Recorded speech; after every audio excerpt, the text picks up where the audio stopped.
Sahabatku, selama hati kita masih khawatir dengan dunia, khawatir dengan rezeki, khawatir dengan hari esok, itu adalah dalil bahwa gambaran dunia masih melekat pada cermin kalbu.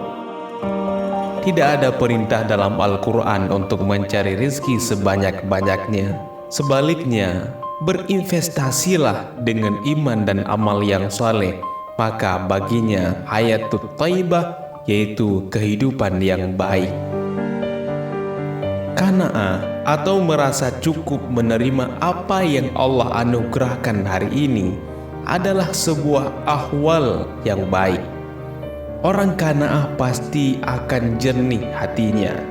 Sementara orang yang tidak menerima apa yang diberikan oleh Allah kepadanya pasti akan diwarnai oleh banyak tuntutan, banyak keinginan. Orang yang seperti itu pasti memiliki badai di dalam hatinya. Hatinya akan beriak, tidak ada gambaran langit yang terlihat, yang nampak hanyalah gambaran dari hawa nafsu saja. Sahabatku, menginginkan karunia Allah tentu diperbolehkan, namun bagi setiap orang ada kadarnya. Kalau melampaui batas menginginkan hingga menggebu dan mengejar sekuat-kuat tenaga, berarti itu merupakan dorongan dari hawa nafsu.